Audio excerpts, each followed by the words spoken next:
Her birinizi salamlayıram. Bugün bizim yeni bir mövzumuz olacaq sizlə. Təlimin planlaşdırılması və təşkili metodikasından planlaşdırmanın növləri, illik və həftəlik planlaşdırmaya bərabərcə baxacağıq. Mənə deyin görüm ki, səsim normal gəlir sizə və ekran paylaşımı necədir? Əgər hər şey qaydasındadır, başlayaq mövzumuzun izahına.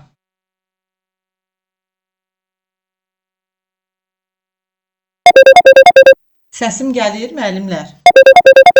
Bəli, müəllimə gəlir. Normaldır. Ekran paylaşımı necə normaldır? Bəli, müəllimə. Hər şey qaydasındadırsa müəllimlər, onda keçək yeni mövzumuzun izahına. Yəqin ki, digər müəllimələr də dərsin gedişində qoşularlar. Nəsə hələ ki az adam qoşulub. Deməli müəllimlər, dedik ki, bugün baxacağıq sizinlə planlaşdırmanın növlərinə, illik və həftəlik, yəni cari planlaşdırmanın qurulmasına, bununla bağlı terminlərin təsvirinə. Planlaşdırma mövzusunu ümumiyyətlə iki hissədə biz sizinlə keçəcəyik. Birinci hissədə bu perspektiv və cari planlaşdırma, yəni illik və həftəlik planlaşdırmanın izahı olacaq. İkinci hissədə isə ümumiyyətlə məşğələnin özünün planlaşdırılması, məşğələnin özünün icmalının strukturlaşdırılması, yazılması, smart məqsədlərin çıxarılması, məşğələ mərhələlərinin tətbiqi xüsusiyyətləri, bunları da planlaşdırma mövzusunun içərisində öyrənəcəyik. Yəni bilirsiniz ki, burada iki hissə var da. Biri illik və cari planların hazırlanması, biri də məşğələ planının hazırlanmasıdır. Bugünlük isə baxacağıq sizlə nəyə? İllik və həftəlik planlaşdırmaya, yəni cari və həftəlik planlaşdırma, perspektiv və cari planlaşdırmanın xüsusiyyətlərinə. Birinci növbədə müəllimlər, gəlin belə bir sualla baxaq ki, ümumiyyətlə planlaşdırma deyəndə biz nəyi nəzərdə tuturuq? Baxın, məktəbəqədər təhsildə planlaşdırma, təlim prosesində, yəni bir məşğələ ərzində, bir tədris ili ərzində və yaxud qurduğumuz məşğələdən kənar fəaliyyət ərzində əvvəlcədən nə edəcəyimizi müəyyən etməkdir. Bax, bu əvvəlcədən, öncədən sözünü eşidəndə bizim ağlımıza birinci növbədə nə gəlir? Didaktik prinsipləri öyrənəndə demişdik ki, nəticə yönümlülük prinsipinin əsas açar sözü əvvəlcədən sözüdür. Və orada belə bir açar sözümüz də var idi ki, əvvəlcədən müəyyənləşdirmək, təlim məqsədlərini müəyyənləşdirmək, inteqrativliyi müəyyənləşdirmək, resursları əvvəlcədən seçmək, iş üsullarını, iş formalarını əvvəlcədən seçib müəyyənləşdirmək, hamısı nəticə yönümlülük prinsipinin xüsusiyyətləri idi. Bunlar da hamısı bir başlıq altında, bu sadaladıqları bir başlıq altında toplansa, hansı söz ortaya çıxacaq? Əlbəttə ki, planlaşdırma.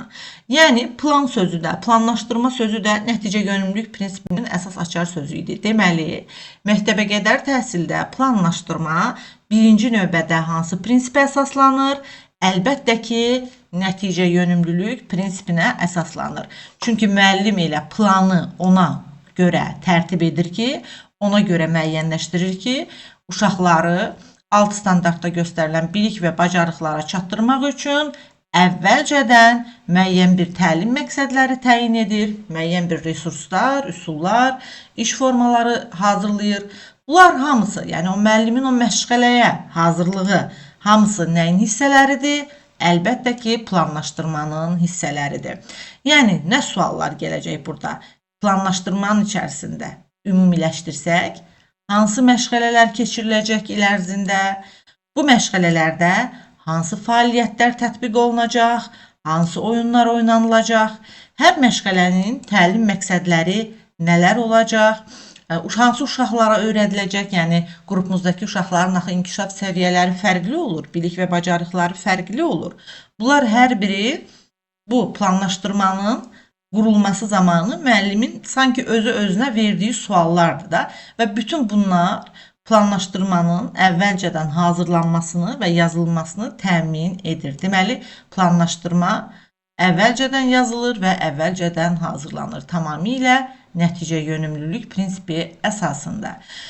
Və planlaşdırmanın da müəllimlər əhəmiyyəti ondan ibarətdir ki, ən sadə formada desək, təlim prosesinin səmərəli, təlim prosesinin keyfiyyətli təşkil olunması üçün, təlim strategiyalarının keyfiyyətli, uğurlu tətbiq olunması üçün mütləq şəkildə əvvəlcədən mükəmməl hazırlanmış bir plana ehtiyacımız olacaq.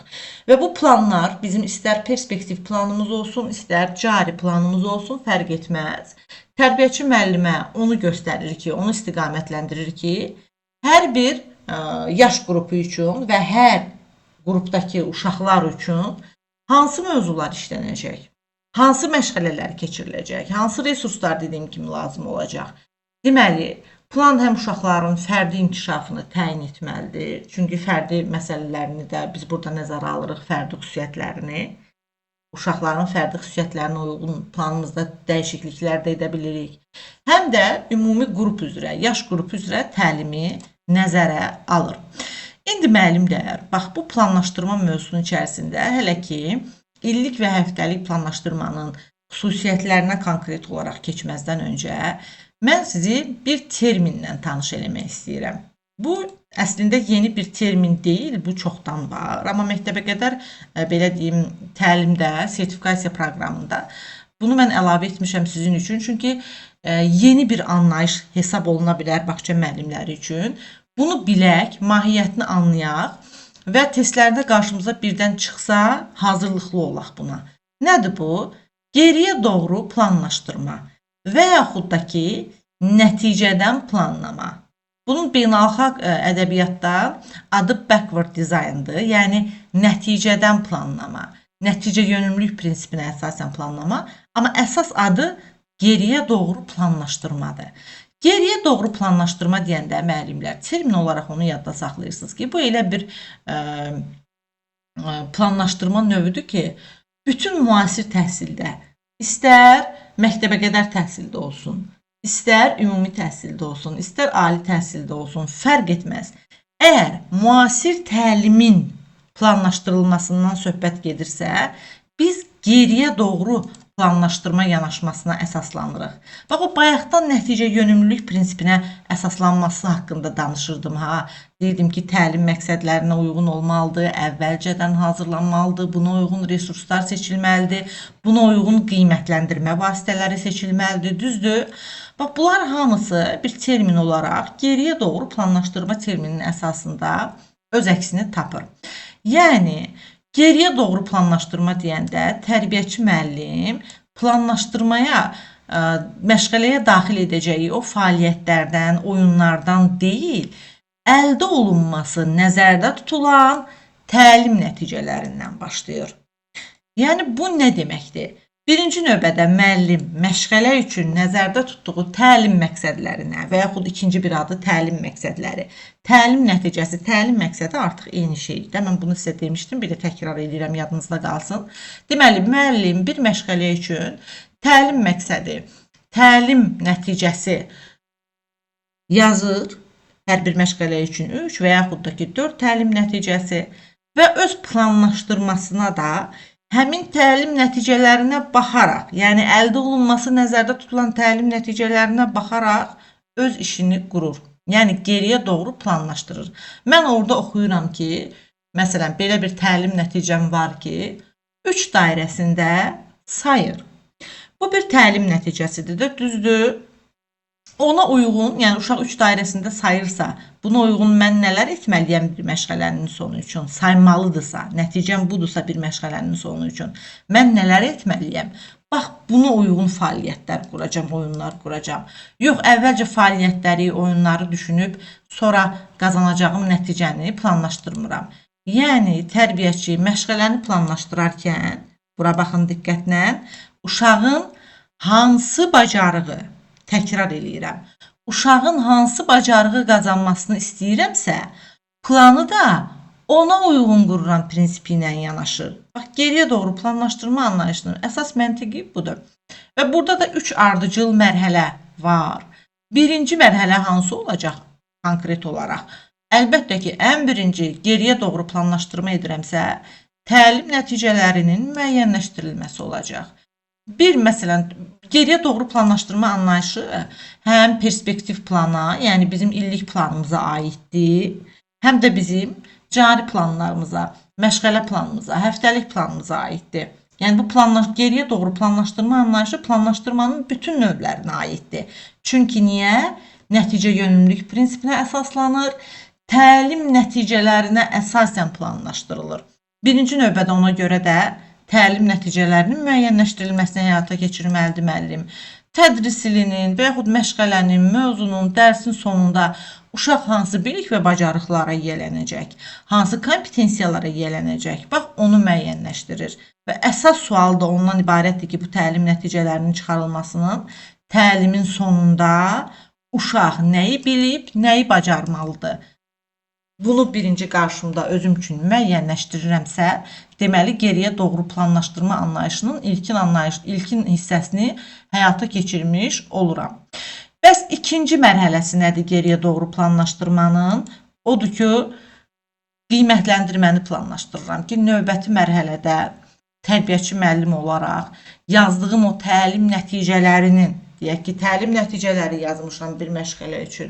Əgər geriyə doğru planlaşdırmaya əsaslanıramsa, həmin nəticələrin uşaqlar tərəfindən nə dərəcədə mənimsənildiyini yoxlamalıyam da, düzdür? Necə yoxlayacağımı planlaşdırmalıyam da. Bəs bu mərhələdə nə edəcəm? Hansı qiymətləndirmə növündən istifadə edəcəm? Müşahidədirmi, müsahibədirmi, portfolyodumu? Qiymətləndirmənin üsul və vasitələrini seçirəm və uşağın nailiyyətlərini sübutlarla müəyyən edəcəm ki, görüm uşaq öz davranışında ona öyrətdiyim bu bilik və bacarığı mənə necə göstərəcək. Yəni, uşağın təlim nəticəsinə çatdığını necə müəyyən edəcəm? Əlbəttə ki, yazdığım qiymətləndirmə meyarlarımdan, qiymətləndirmə meyarlarım da elə mənim təlim nəticələrimdir. Məşğələnin planlaşdırmasını keçəndə bunu daha dəqiq baxacağıq. Bugünlük bunları bilməyimiz kifayət edir. Daha sonra, üçüncü mərhələsi də geriyə doğru planlaşdırmanın artıq öyrənmə fəaliyyətlərinin planlaşdırılmasıdır ki, burada müəllim artıq o təyin etdiyi nəticələr var. Bir məşğələ üçün yazdığı nəticələr var. Bax, ona çatmaq üçün həyata keçirməli olduğu təlim fəaliyyətlərini seçir. Yəni, nəyi seçir? Hansı iş formalarından istifadə edəcəm, hansı iş üsullarından istifadə edəcəm, hansı təlim metodlarından istifadə edəcəm. Bunların hər birini müəyyənləşdirir. Daha sonra hansı resurslardan istifadə edəcəm, hansı fəaliyyətlər olacaq burada, inkişaf etdirici mühiti necə təşkil edəcəm. Bax, bu da üçüncü hissəsidir. Baxın, burada fəaliyyətlər ekskursiyadır, layihədir, müşahidədir, bu kimi oyun fəaliyyətidir. Bunlar daxildir, bunların planlaşdırılması daxildir. Və bu üçüncü mərhələnin də əsas sualı ondan ibarət olacaq ki, uşaqların təlim nəticələrinə çatması üçün hansı fəaliyyətləri təşkil etməliyəm, hansı metodları, hansı formaları tətbiq etməliyəm. Bu sualı müəllim özünə verərək geriyə doğru planlaşdırmanın 3 mərhələsini təyin etmiş olur. Geriyə planlama, nəticədən planlama. Eyni şeydir. Qarşınıza hansı formada çıxırsa çıxsın, bunu belə götürürsünüz ki, geriyə doğru planlaşdırma, nəticədən planlama. Bax, perspektiv plana aid bir dənə geriyə doğru planlama nümunəmiz ki, tədris ilinin əvvəlində müəllim düşünür ki, bu yaş qrupunda, deyək ki, orta qrupun müəlliməsidir, hansı təlim nəticələri olacaq? Yəni, uşaqların ilin və yaxud dərsin sonunda nəyi bilib, nəyi bacarmalı olduğunu müəyyən edəcəm. Sonra, ikinci addımım bu olacaq ki, qiymətləndirmə üsul və vasitələrini planlaşdıracağım ki, bu öyrəndiyi bilik və bacarıqları uşaqlar necə təqdim edəcəklər, öz davranışlarında necə göstərəcəklər? Buna uyğun meyarlar tərtib edəcəm, qiymətləndirmənin üsul və vasitələrini seçəcəm. Üçüncüsü, öyrənmə fəaliyyətlərini təşkil edəcəm ki, həmin bu təlim nəticələrinə çatmaq üçün hansı iş formaları seçirəm, hansı metodlar, hansı resurslar və öyrənmə mühitini necə təşkil edəcəm. Və ən sonda 4-də də baxıram ki, tədris ilinin sonunda əldə olmalı təlim nəticələrini qiymətləndirib yoxlayacağım ki, uşaq bu nəticəyə necə çatıb. Bax, bu oxları görürsünüz. Buradakı bütün addımlar bir-biri ilə zəncirvari şəkildə bağlıdır. Hamısı da gətirir uşaqları qarşıya qoyulan təlim nəticələrinə çatmağı planlaşdırır. Nəticədə də ki, uşaqların müəyyən edilmiş bilik və bacarıq səriştələrə yiyələnməsi nəzərdə tutulur. Hər bir tədris ilinin sonu üçün hamısı bir-biri ilə əlaqəlidir. İndi isə müəllimlər, gəlin sizlə bərabərcə baxaq artıq planlaşdırmanın 2 əsas növünə. Biri perspektiv planlaşdırmadır, yəni uzun müddətli planlaşdırma, illik plan. Digəri isə cari planlaşdırmadır. Bunun da bəzi ədəbiyyatlarda adı qısa müddətli planlar, həftəlik planlar kimi gedir. Eyni şeydir. Bunu necə görsəniz qarışdırmayın. Sizə termin olaraq perspektiv planlaşdırma da düşə bilər. İllik plan adı ilə də düşə bilər. Uzun müddətli plan adı ilə də düşə bilər. Bunlar üçü də eynidir. Və yaxud cari planlaşdırma sizə qısa müddətli plan kimi düşə bilər, testin içərisində həftəlik plan kimi düşə bilər və cari planlaşdırma kimi düşə bilər. Üçü də eyni şeydir, eyni mənanı verir. İndi gəlin bir sözlə bu plan məsələsinin əçar sözlərinə, xüsusiyyətlərinə konkret olaraq baxaq ki, nə başa düşürük burada. Daha sonra artıq detallıca bütün xüsusiyyətlərini öyrənərik. Deməli, illik perspektiv plan, uzun müddətli planda məqsəd, standartların inkişaf sahələrinə uyğun məzmun standartlarının reallaşdırılmasıdır. Bura bütün standartlar daxildir. İnkişaf sahələri, əsas standartlar, alt standartlar, hamısı, yəni ümumi standartların reallaşdırılması. Əhatə dairəsi də odur ki, inkişaf sahələri üzrə illik fəaliyyəti biz burada müəyyənləşdiririk. Həftəlik cari planda isə artıq alt standartların, yəni o əsas standartların, inkişaf sahələrinin daha konkret hissəsinin, daha dəqiq hissəsinin həyata keçirilməsi nəzərdə tutulur. Daha çox alt standartlara baxırıq bu cari planda. Bu o deməkdir. Sonra əhatə dairəsi də odur ki, nə daxil olacaq bizim cari planlarımıza? Əgər alt standartların həyata keçirilməsidirsə, bu qısa müddətli bir plandırsa, əlbəttə ki, burada bütün belə deyim də perspektiv planda nəzərdə tutulan məsələlər olmayacaq da, burada daha kiçik. Yəni məşğələlər və məşğələdən kənar fəaliyyətlər həftəlik cari planlaşdırmanın içərisinə daxil olacaq. İndi də gəlin birinci başlayaq illik perspektiv planlaşdırmadan. Əgər biz açsaq bizim kurikulum sənədimizi və planlaşdırmaya dair bizimlə paylaşılan ədəbiyyatlarımızı, orada belə bir cümlələrlə qarşılaşacağıq ki, illik planlaşdırma standartların reallaşması məqsədi ilə inkişaf sahələrinə əsasən aparılır və hər yaş qrupu üçün işin planlaşdırılmasına nəzərdə tutulur. Yəni bir müəllim, deyək ki, böyük qrupun müəllimi bir illik planlaşdırma edirsə tədris ilinin əvvəlində, əlbəttə ki, o orada həmin yaş qrupu üzrə, yəni 4-5 yaşlı uşaqların, yəni bir yaş qrupu üzrə işini planlaşdıracaq. Yəni, hər yaş qrupu üçün ayrıca bir perspektiv planı hazırlanır. Birinci körpələr qrupunun ayrı perspektiv planı, ikinci körpələr qrupunun ayrı perspektiv planı, orta qrupun ayrı, böyük qrupun ayrı, məktəbə hazırlıq qrupunun ayrı. Və kurikulumun əsas istiqamətlərinə də uyğun olaraq bizim 4 dənə inkişaf sahəmiz var da, düzdür? Və inkişaf sahələrinin reallaşdırılmasını, bu 4 istiqamət üzrə proqramın reallaşdırılmasını müəllim gözünün önünə gətirir perspektiv planda və inteqrativlik prinsipini deyir, ciddi şəkildə gözləyir. Və uğurlu, nəticə yönümlü təlim prosesinin təşkili də əvvəlcədən hazırlanmış mükəmməl plandan asılı olur. Və bu cür planlaşdırma özündə də əlbəttə ki, tərbiyəçi müəllimin bu 4 inkişaf sahəsi üzrə nəzərdə tutulan yaş qrupu üçün illik, yəni bütöv bir illik fəaliyyətini əhatələyəcək. Deməli, burada konkret olaraq hər yaş qrupu üzrə müəyyən məzmun standartları, məşğələlər, mövzular, inteqrasiya, resurs və tarix kimi məsələlər özündə əhatə olunur.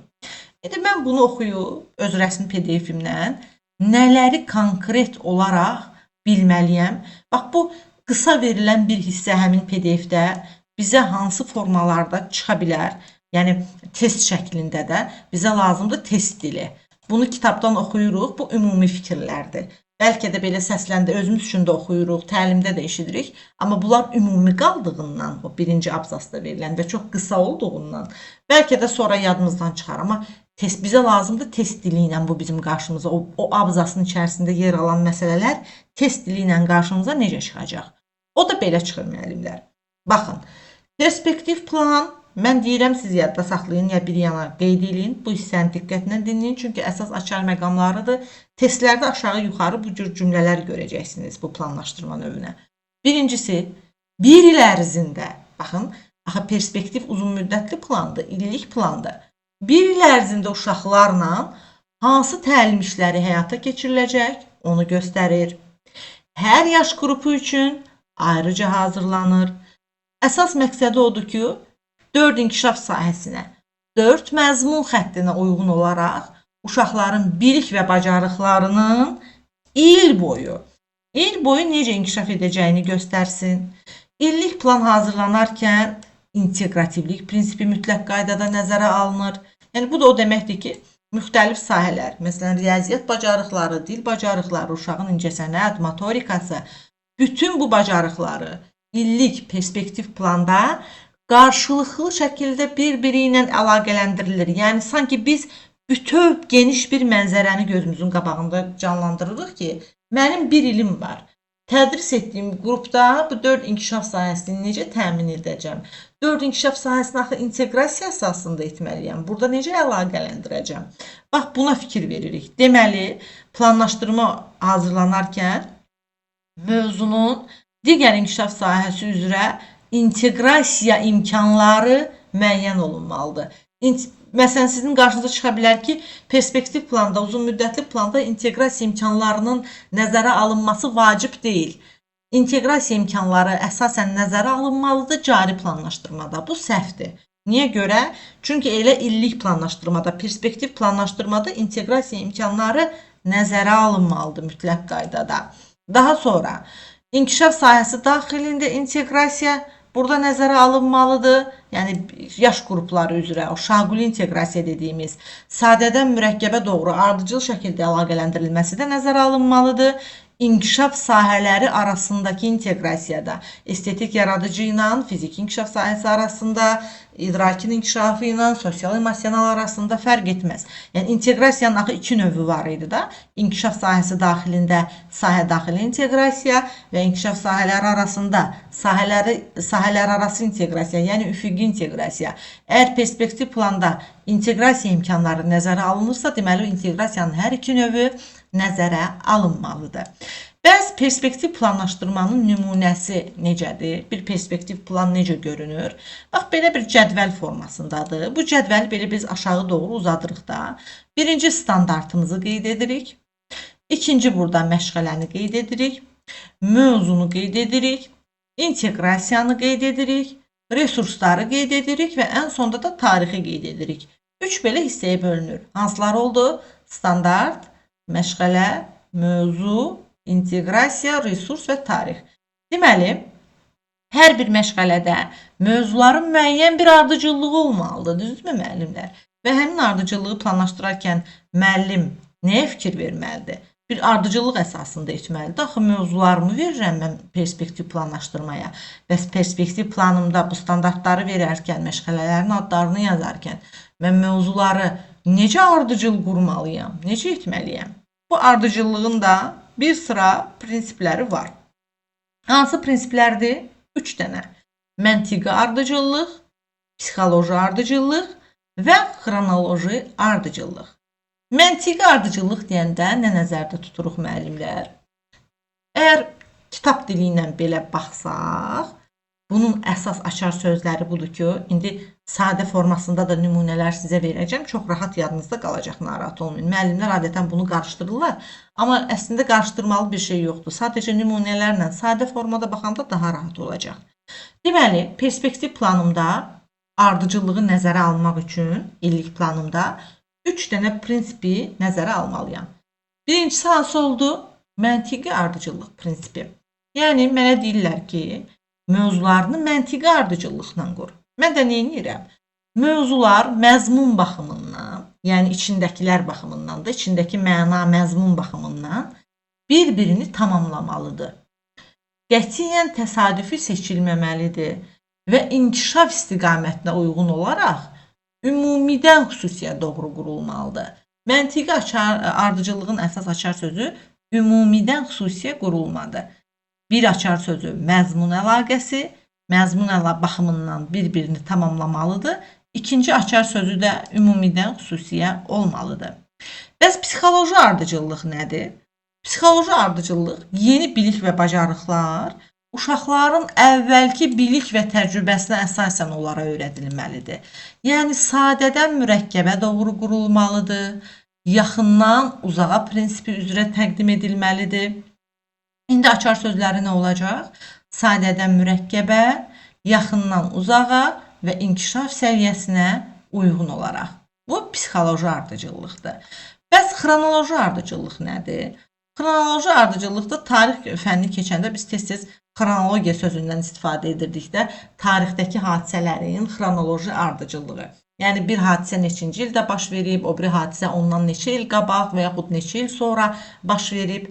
Burada da elə eyni demək olar ki bir şeydir, amma biraz fərqli.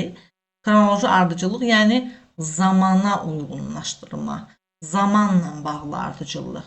Deməli, perspektiv planda mövzular zaman ardıcıllığına görə də uyğun planlaşdırılmalıdır. Yəni, hər bir mövzunun özünün keçirilmə tarixi var, özünün keçirilmə mövsümü var, özünün keçirilmə fəsli var və aktuallığı var. Yəni, aktuallıq həmin dönəm üçün o mövzu gündəmdə olmalıdır, aktual olmalıdır. Açar sözdə nədir? Zaman ardıcıllığı, tarix, mövsüm və əlbəttə ki, aktuallıq, gündəmdə olması, aktual olması. İndi gəlin bu bizə qarışıq kimi görsənən, əslində çox sadə olan prinsiplərin xüsusiyyətlərinə nümunə əsasında baxaq ki, bizə tam aydın olsun. Birinci dedik ki, hansı prinsipdir illik planın hazırlanmasında? Məntiqi ardıcıllıq prinsipi.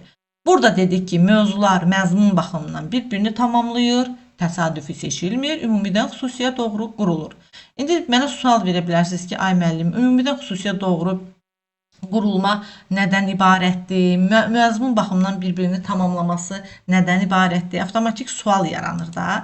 Nümunə ilə deyəndə yadda qalacaq. Baxın, deyək ki, mövzuları seçəndə müəllim, planlaşdıranda perspektiv planında, əgər məntiqi ardıcıllıq prinsipini qorumuşsa, müəllim nə etmiş olur? Deyək ki, heyvanlar mövzusunu seçib. Bir mövzu başlığımdır, bu həftə heyvanlar mövzusu uşaqlara çatdırılacaq.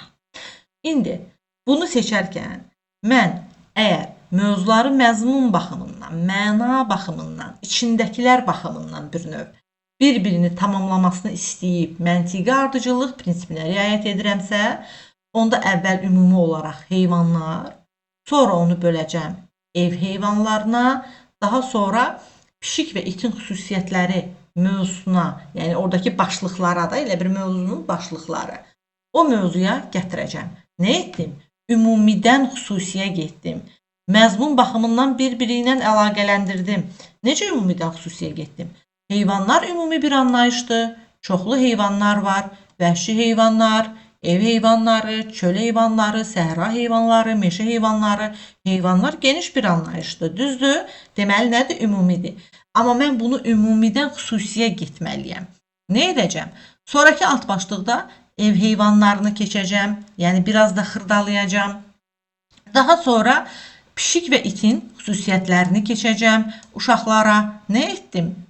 Mən nə etmiş oldum? Ümumidən xüsusiyə getdim. Bütün mövzular bir-birini tamamladı. Təsadüfi seçilmədi. Daha sonra psixoloji ardıcıllıq. Nə dedik? Yeni biliklər uşaqlara əvvəlki biliklər əsasında təqdim olunur. Yəni bu konkret olaraq psixoloji ardıcıllıq hansı prinsiplə əlaqəlidir? Əlbəttə ki, varislik prinsipi ilə əlaqəlidir. Varislik prinsipinin bütün açar sözləri psixoloji ardıcıllıqdadır ki, yeni biliklər uşağın əvvəlki biliklərinə əsasən sadədən mürəkkəbə, yaxından uzağa prinsipi ilə təqdim olunur. Bax, bu psixoloji ardıcıllıq yaş qrupları üzrə hazırlanan planların özündən əvvəlki yaş qrupunda təqdim olunan bilik və bacarıqlara yiyələnməsinə də əsaslanır. Bir mövzunun içərisində sadədən mürəkkəbə doğru getməsi ilə, yəni bir qrupun içində də əsaslanır. Necə? Deməli, uşaq əvvəl 1-dən 5-ə qədər saymanı öyrənirsə, orta qrupdan etibarən, böyük qrupda, orta qrupda 3 dairəsindədir, böyük qrupda 5 dairəsində. Bəs məktəbə hazırlıq qrupunda neçəni öyrənəcək? 1-dən 10-a qədər saymanı öyrənəcək də. Bax, o yaş qrupları arasındakı o planlaşdırmalar var, orta qrupla, böyük qrupla və məktəbə hazırlıq qrupu ilə. Bax, bu bağlantı, bu sadədən mürəkkəbə doğru bu gediş hansı prinsipə əsaslandı? Psixoloji ardıcıllığa əsasən formalaşdı. Daha sonra toplama əməliyyatı da öyrədilir uşaqlara. Bu da nə oldu? Psixoloji ardıcıllıq oldu. Və yaxud da ki, bir həftəlik mövzunun içərisində əvvəlcə sadə biliyi öyrədirəm, deyək ki, orta qrupa 1-dən 3-ə qədər ədədləri saymanı öyrədirəm, adlandırmanı, tanımanı öyrədirəm. Bu daha sadə bacarıqdır. Amma 1-2 gündən sonra 1-3 dairəsində müəyyən toplama əməliyyatı, müəyyən çıxma əməliyyatı, az-çox anlayışını bu ədədlər üzərindən öyrədirəm 1-dən 3-ə qədər. Nə etdim? Sadədən mürəkkəbə doğru getdim də mövzunun içərisində. Birinci ədədləri tanıtdım, sonra onlarla müəyyən əməliyyatlar aparılmasını təmin etdim. Nə etdim? Psixoloji ardıcıllığa riayət etdim. Və xronoloji ardıcıllıq. Burada əlbəttə ki, zaman sözü sizin ağlınıza gəlsin. Tarix fənnində olduğu kimi xronologiya, zamana uyğun olma, onun ardıcıllığı və aktuallığının qorunması. Baxın, mən deyək ki, tərbiyəçi müəlliməm, nümunə gətirirəm. 20 yanvarla bağlı bir məşğələm deyək ki, bir mövzum olacaq. Uşaqlara öyrədirəm məktəbə hazırlıq qrupunda. Götürürəm 20 yanvarla bağlı mövzunu salıram may ayına. Hansı prinsipi pozdum? Xronoloji ardıcılığı pozdum da, çünki bu yanvarın 20-sində idi. O dönəmdə keçilməli idi. Və yaxud Novruz bayramı mövzusudur. Novruz bayramı mövzusunu götürürəm, keçirəm oktyabrda. Hansı prinsipi pozuram? Xronoloji ardıcılığı, yəni zamana uyğun deyil. O günün mövzusu deyil, aktual deyil həmin gün üçün. Hansı gün üçün ki, onun günüdür, o dönəm üçün ki, o aktualdır, xronoloji ardıcılıq bunu qoruyur. Məsələn, payız fəslinin əlamətləri nümunəsini vermişəm sizin üçün. Bu, haçan öyrənilməlidir? Yayda öyrənilməli deyil ki, payız fəslində öyrənilməlidir də. Qışda təbiət, qışda olmalıdır. Yazın təbiəti, yazın gəlişi, baharın gəlişi yaz fəslində olmalıdır, düzdürmü? Bax, bunlar o xronoloji ardıcıllığı göstərir. Və bir də perspektiv planlaşdırmada zəruri cəhətlərdən biri də resurs idi, müəllimlər. Baxın, resurslar bizim üçün əyanilik prinsipini təmin edən əsas vasitələrdir. Çünki uşaqlar onlara tanış olmayan hadisələri, əşyaları yalnız sözlərlə öyrənə bilmirlər də. Abstrakt təfəkkür formalaşmadığına görə müəyyən əyani vasitələrə ehtiyac duyurlar, düzdürmü? Və bu məktəbə qədər yaş dövründə əyani vəsaitlər xüsusilə ona görə mühümdür ki, uşaqlarda abstrakt təfəkkür formalaşmayıb, əşyalarla dünyanı qavrayırlar. Deməli, burada mən ona uyğun resurslar da seçməliyəm və hər bir mövzunun məqsəd yönlü tarixini müəyyənləşdirməliyəm ki, perspektiv planım tamamən yerli yerində uyğun bir şəkildə olsun. Deməli, planlaşdırma apararkən tərbiyəçi müəllimə hansı tövsiyələr verə bilərik ən sonda? Bu bizim ədəbiyyatlarımızda da var. Mən sizin üçün onu sadələşdirmişəm ki, tərbiyəçi müəllim bir sıra tövsiyələri nəzərə almalıdır və tərbiyəçi müəllimin ixtiyarında müəyyən məsələlər var ki, onları da edə bilər planlaşdırma zamanı. Bəzi müəllimlər sual verirlər ki, məşğələdə bunu mütləq etməliyəm, bu planda var, bu mütləq burada yer almalıdır, müəyyən suallar verirlər. Bax, tərbiyəçi müəllimin bunu planlaşdırma ilə bağlı rəsmi PDF-lərimizə əsasən hansı hüquqları var? Standartlar qrupuna əlavə standartlar daxil edə bilər. Yəni, özündən standart qoşa bilməz. Sadəcə müəyyən bir alt standartı var. Görür ki, həmin alt standartı reallaşdırmaq üçün bu alt standartın özü təklikdə kifayət etmir. Bunun üçün bir başqa bir standart da ora gətirə bilər ki, iki standartdakı bacarıqları birlikdə tətbiq edəcəm. Mövzuları dəyişə bilər. Məsələn, böyük qrupun müəlliməsidir, gəlir 5 dairəsində ədədləri keçmək istəyir. Görür ki, orta qrupda uşaqlar heç 3 dairəsindəni bilmir. Nə edəcək? Birbaşa 5 dairəsindən başlayacaq və yaxud 10 dairəsindən başlayacaq. Yox, qayıdacaq mövzusunu dəyişəcək.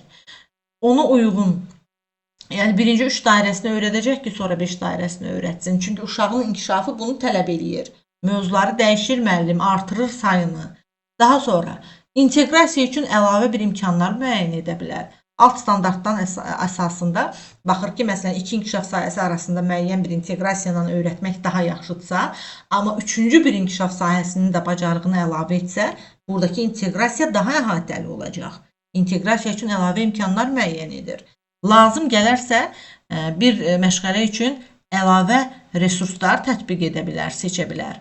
Yəni, bu onun xüsusiyyətləridir.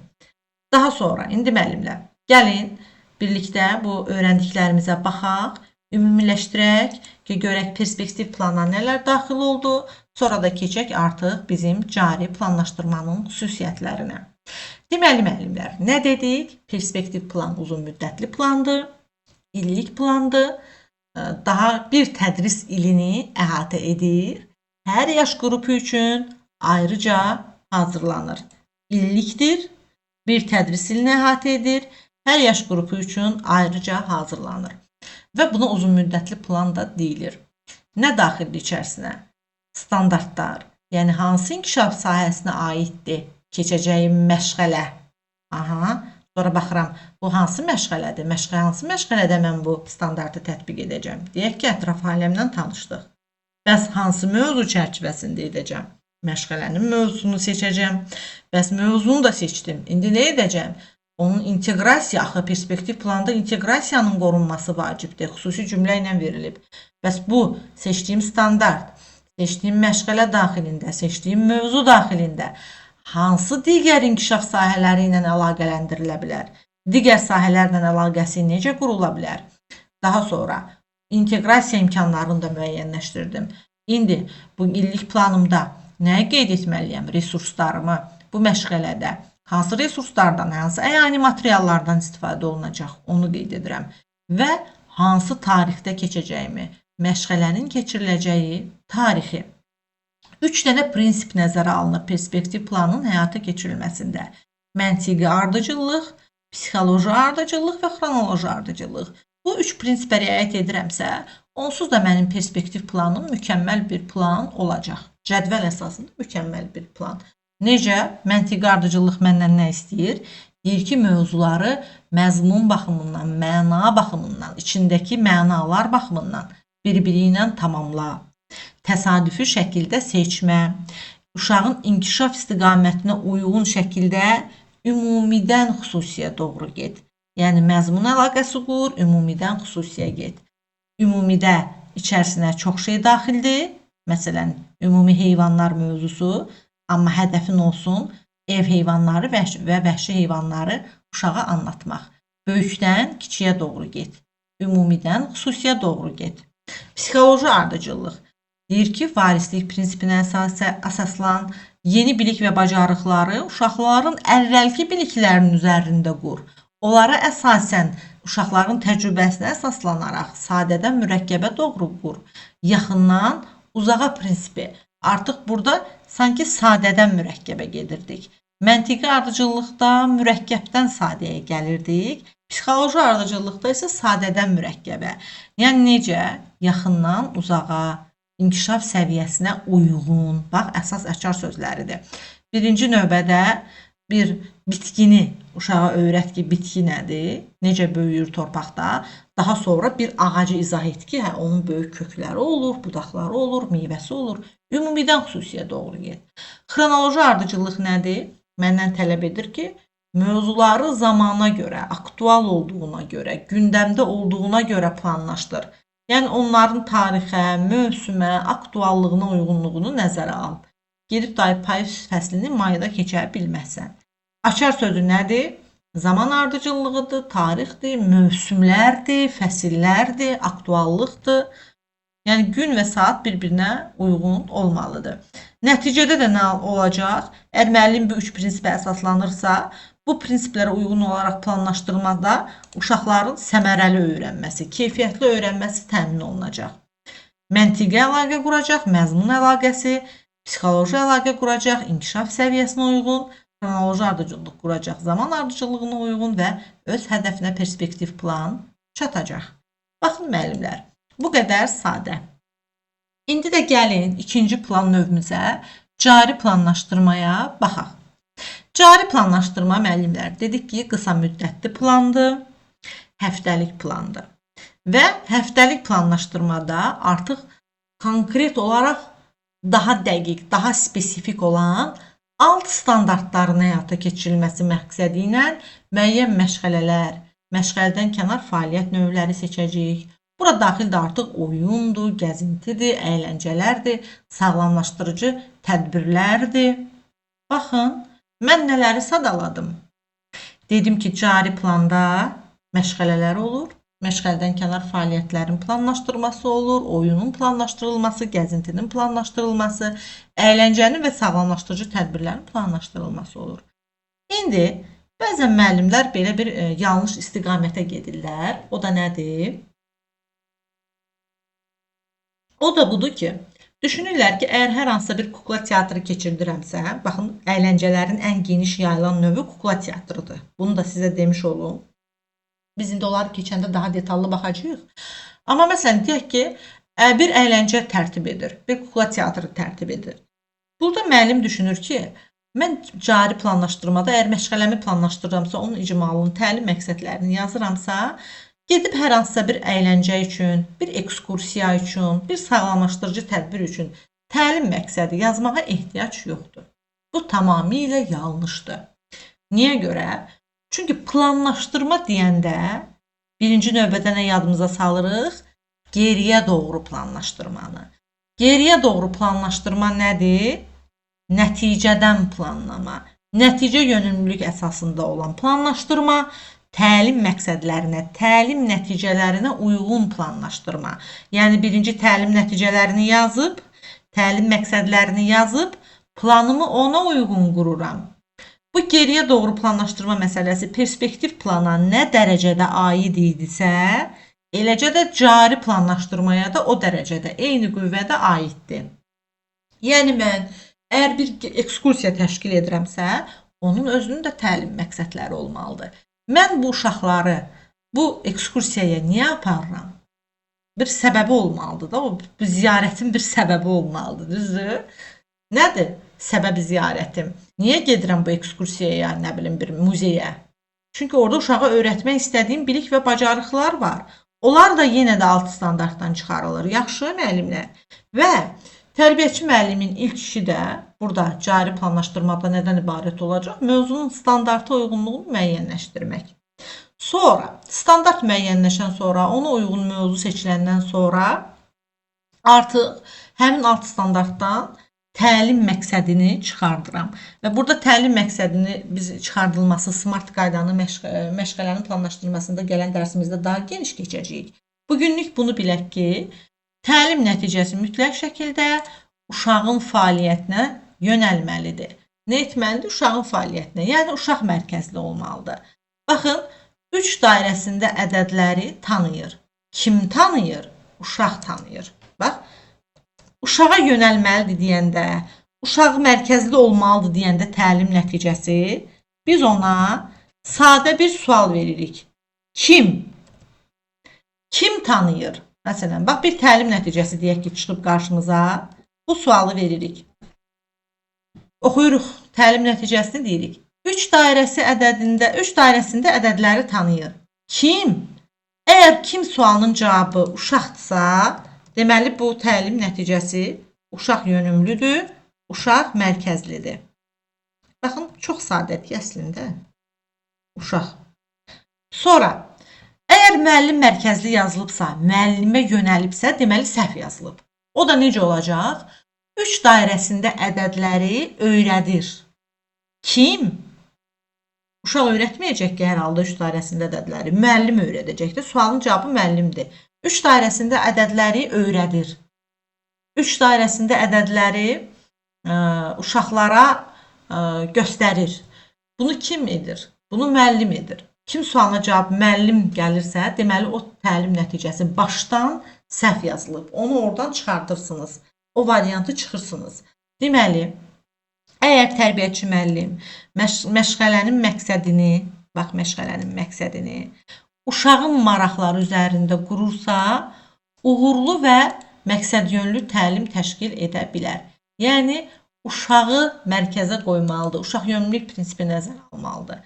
Deməli, uşaq yönümlülük prinsipini nəzərə alıb yazılan təlim məqsədi mövzuya və məqsəd üçün təyin olunan üsulları, formaları seçməkdə də bizə kömək edəcək. Deməli, cari planda ən aktual rolda kimdir? Ən baş rolda olan kimdir? Təlim məqsədləridir. Cari planlaşdırmanın baş rolu təlim məqsədləridir. Deməli, mən təlim məqsədlərinə uyğun məşğələ tərtib edirəm. Daha sonra məşğələnin mərhələlərinə diqqət yetirirəm ki, hər mərhələni necə planlaşdırmalıyam. Onu da gələn dəfə keçəcəyik. Deməli, ümumilikdə götürsək, cari planda nələr olur? Hər məşğələdə hansı istiqamətlər planlaşdırılır? Əlbəttə ki, standartlarımız olur. Hansı inkişaf sahəsinə aiddir, hansı alt standartdır? Mövzu olur. Məşğələnin mövzusu, təlim məqsədləri, baş rol, təlim məqsədləri olur. Yəni, bu uşaq məşğələdən nə öyrənməlidir? İnteqrasiya olur. Digər sahələrlə əlaqəsi necədir? Amma burada artıq əlavə olaraq iş formaları göstərilir. Yəni, fərdi işdən təşkil edəcəm, qrup işindən, cütlərlə işdən, iş üsulları. Hansı iş üsullarından bu məşğələdə istifadə edəcəm? Əqli hücumdan, tapmacadan, oyundan, ola bilər ki, şaxələndirmədən, bəlkə məktəb hazırlıq qrupunun müəlliməsidir, bu üsuldan istifadə edir. Baxır, hansı qrup üçün siz bu məşğələ planını tərtib edirsiniz? Və resurslarım ki, hansı resurslardan istifadə olunacaq? Deməli, məşğələnin planlaşdırılmasında nələr oldu? Standart, hansı inkişaf sahəsinə aiddir, hansı alt standartları bu məşğələdə reallaşdıracam? İkincisi, məşğələmin mövzusu nədir? Üçüncüsü, bu standart və mövzu üzrə hansı təlim məqsədlərini çıxarmışam? Yəni, hansı təlim nəticələrini çıxarmışam? Uşaqlar bu məşğələdən nə öyrənməlidir? Əsas sual, əsas hədəf. Sonra, inteqrasiyası, hansı alt standartla inteqrasiya vermişəm? Digər sahələrlə əlaqəsi nə olacaq? Sonra, hansı iş formalarından istifadə edəcəm? Fərdi, qrup, cütlərlə hansı iş forması? Hansı iş üsulundan istifadə edəcəm? Əqli hücumdur, nağıl etmədir, müzakirədir, tapmacadır, hansıdır? Bunu yazacağım məşğələ planıma və hansı resurslardan istifadə edəcəm? Yəni, bu məşğələdə hansı materiallardan istifadə olunacaq? Bax, bu hər məşğələnin istiqamətləri planlaşdırılmasının istiqamətləridir. Gələn səfər sizə məşğələnin planlaşdırılmasında onun bütün mərhələlərini, təlim nəticələrinin yazılmasını, inteqrasiyasının verilməsini, hər birini deyəcəm. Bir məşğələ üçün bunu bugünlük yadda saxlayın ki, 3-4 dənə məqsəd yazılır. Alt standartımızı veririk ki, bu məşğələ üçün hansı alt standartı reallaşdıracağıq və bir də inteqrasiya üçün seçilən alt standartı da onunla yanaşı verəcəyik ki, deyək ki, idraki inkişafla bağlı bir alt standartı reallaşdırırıq. Müşahidə bacarığı ilə bağlı deyək ki, ətraf aləmdə ona uyğun hansı, məsələn, estetik yaradıcı inkişaf sahəsindən başqa bir deyək ki, alt standartla inteqrasiya edəcəyik. Həmin inteqrasiya etdiyimiz alt standartı da veririk və onlardan təlim məqsədləri çıxardırıq. Bir 3 dənə təlim məqsədi bizim birinci alt standartımızdan, əsas məşğələ üzrə olan alt standartımızdan, birini də inteqrasiya etdiyimiz standartdan. Və Artinin, Təhsil İnstitutunun son dövrlərdə bizimlə paylaşdığı bütün rəsmi PDF-lərdə də, ən inanılası belə deyim, PDF nümunələrdə də, orada həm inteqrasiya üçün verilən alt standartdan məqsədi görürük, həm də ümumi əsas standartdan verilən məqsədləri görürük. Bəzən, məsələn, müəllimlər mənə sual verirlər ki, alt standartı inteqrasiya üçün yazırıqsa, o inteqrasiya ilə bağlı olan alt standartdan təlim nəticəsini çıxarmağa ehtiyac yoxdur. Xeyr, belə deyil. İnteqrasiya üçün verilən alt standartdan da bir təlim nəticəsi çıxardılır. Axı, baxın, bir məntiq var da burada müəllimlər. İndi bunu məşğələnin planlaşdırılmasında daha dəqiq göstərəcəm sizə. Bugünlük bunu bilin ki, bir inteqrasiya üçün bir əlavə alt standart gətirmişəmsə məşğələmin içərisinə. Oradakı bilik və bacarığı, inteqrasiyanın məzmunun məqsədi nə idi? Deyir ki, mövzu, bilik və bacarıqlar əlaqələndirilərək bir-birindən öyrədilməlidir. Deməli, əsas alt standartımla inteqrasiya üçün seçdiyim alt standart arasındakı əlaqəyə dair də bir bacarığa yiyələnməlidir də bu uşaq. İkisini birlikdə etməlidir də, bacarmalıdır. Əgər onun məqsədini yazmıramsa, bir məşğələdə necə reallaşdıracam? Həm əsas o məşğələ üçün nəzərdə tutulan birinci alt standartdan da məqsəd çıxarılır, eləcə də inteqrasiyadan. Nümunələri də ən son paylaşılan Artin nümunələrini də göstərib sizə izah edəcəm. İndi gəlin bugünkü mövzumuzun əsas hissəsi, sonuncu, amma ən əsas hissələrindən birinə. Niyə görə? Çünki testlər bizə perspektiv planlaşdırma ilə bağlı, cari həftəlik planlaşdırma ilə bağlı, onların ortaq və fərqli xüsusiyyətlərini tapmaqla düşə bilər, onların müqayisəsini tapmaqla düşə bilər. İndi gəlin baxaq, bu cari planla perspektiv plan arasında toqquşan yerlər nələrdir, ümumi xüsusiyyətlər nələrdir, müqayisəli hissələr nələrdir? Qoy sizin üçün sabahsı gün testdə çox rahat olsun ki, bunları bir-birindən qarışdırmayasınız. Baxaq, illik planda, perspektiv planda planlaşdırma müddəti bir tədris ili üçün nəzərdə tutulur. Yəni perspektiv plan bir tədris ili üçün hazırlanır. Cari plan, həftəlik plan bir həftə üçün hazırlanır. Bax, əsas fərqli xüsusiyyətlərindən biri. Daha sonra perspektiv planın əsas məqsədi standartların, yəni ümumi məzmun standartlarının inkişaf sahəsi üzrə istiqamətlərin reallaşmasını təmin etməkdir. Cari planlaşdırmada isə müəyyən bir alt standartların həyata keçirilməsini təmin etməkdir. İllik plan əhatə edir inkişaf sahələri üzrə illik fəaliyyəti, cari plan isə əhatə edir məşğələlər və məşğələdən kənar fəaliyyətlər üzrə fəaliyyətləri. İllik planın əsasında inkişaf sahələrinin istiqamətləri dayanır, standartların istiqamətləri dayanır, cari planda isə məşğələ və fəaliyyətlər dayanır.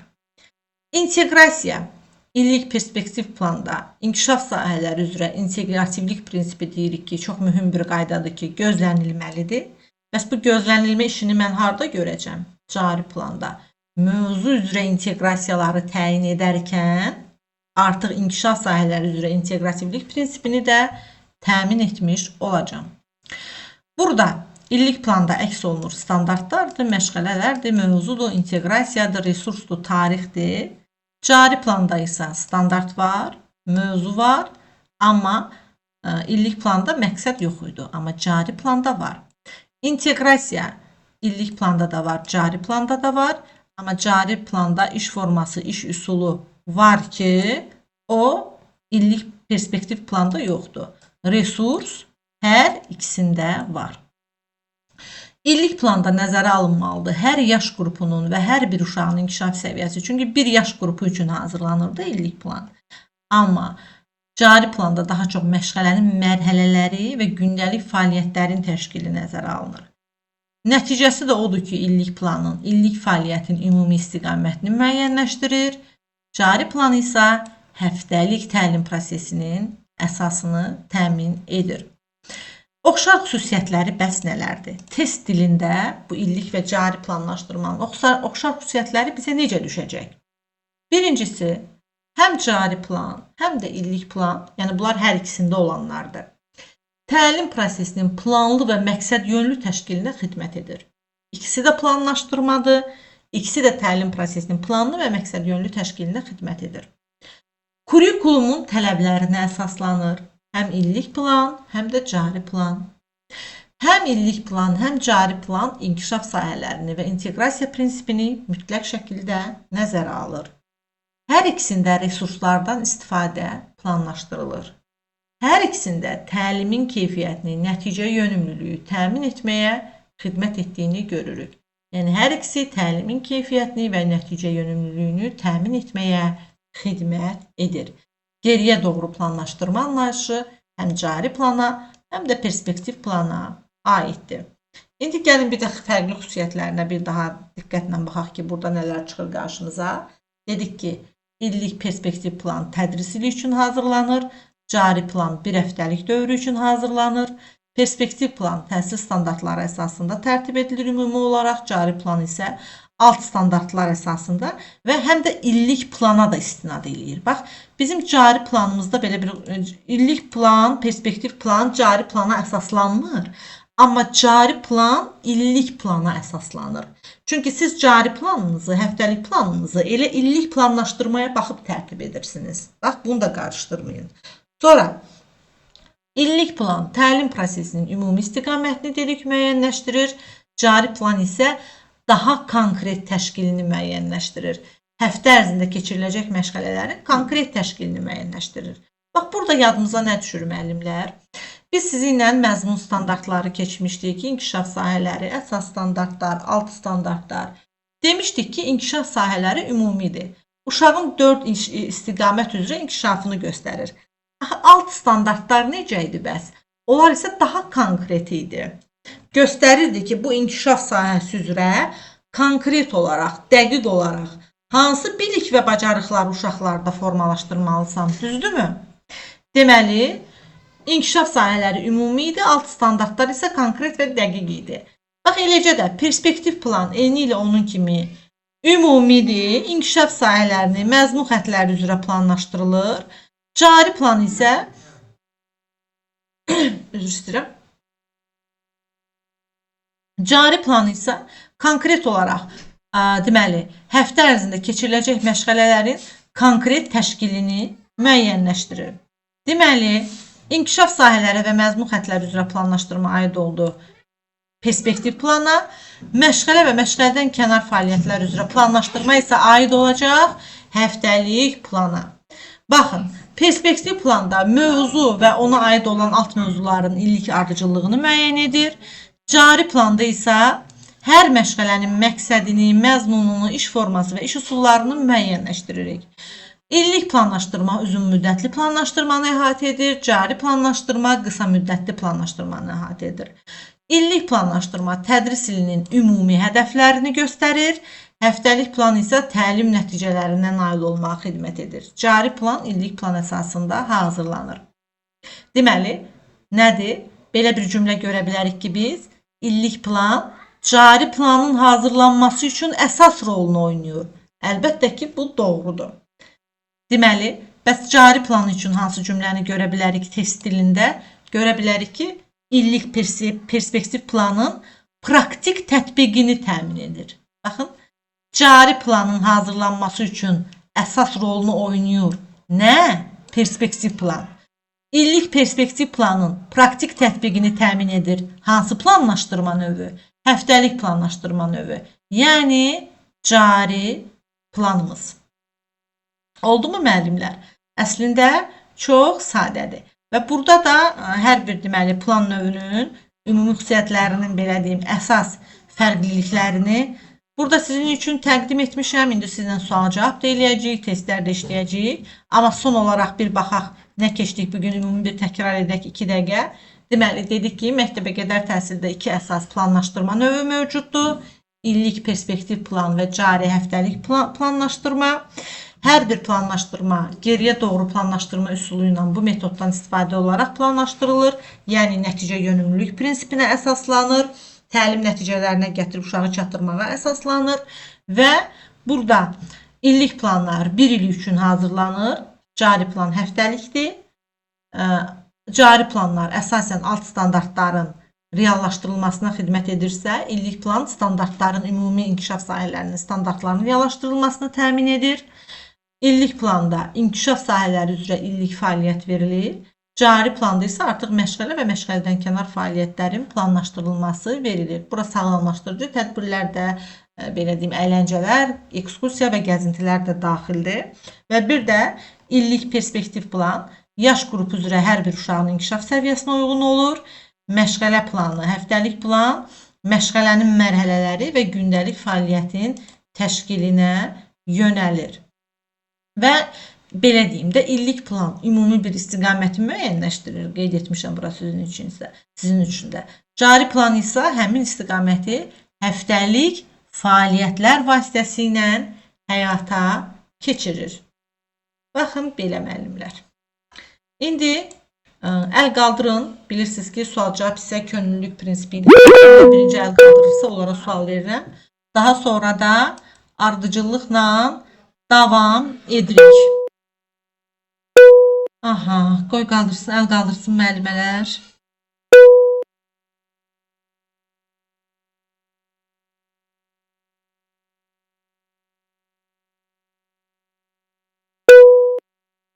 Günel müəllimə, gəlin birinci sizlə başlayaq. Axşamınız xeyir müəllimə. Hər vaxtınız xeyir olsun. Siz mənə deyin görüm ki, planlaşdırma, təlim prosesinin planlaşdırılması nədir? Planlaşdırma odur ki, müəllimə, təlim prosesində nə edəcəyimizi əvvəlcədən müəyyən edirik. Yəni, nəticə yönlü prinsipinə əsaslanaraq müəyyən edirik. Yəni, hansı mövzunu keçəcək, hansı dövrdə hansı mövzunu keçəcəyimizi əvvəlcədən müəyyən edirik. Yəni, Yəni məşğələnin məqsədi nədir, uşaqlar nə öyrənir, sonda hansı nailiyyətlərə nail olacaqları əvvəlcədən müəyyən edilir. Hansı prinsipə əsaslanır? Nəticə yönlü prinsipi. Nəticə yönlü. Müəllim özünə bu planı hazırlayarkən hansı sualları verir? Planlaşdırmanı tətbiq edərkən hansı suallar üzərində düşünür? Yəni uşaq nə öyrənəcək, sonda nə öyrənəcək, mənə öyrətdiyimi necə qaytaracaq, hansı qiymətləndirmədən istifadə etməliyəm, uşaq öyrəndiyi üzrə hansı qiymətlərə nail olacaq, belə də. Və planlaşdırma öyrənəcəyim. Yəni sonda uşaq nə öyrənəcək? Və mən bu uşağın öyrənməsi üçün hansı məşğələləri keçəcəm? Hansı fəaliyyətləri yapacağım? Hansı oyundan istifadə olunmalıdır? Hansı tərim məqsədi nə olacaq? İndi siz mənə deyin görün ki, bəs planlaşdırmanın əhəmiyyəti nədən ibarətdir? Yəni sonda təlimin uğurlu olması üçündür. Yəni əhəmiyyəti ondan ibarətdir ki, qabaqcadan planlaşdırdığı mövzu sonda uşağın nə öyrənəcəyini tam dəqiq şəkildə öyrənməsini təmin edir.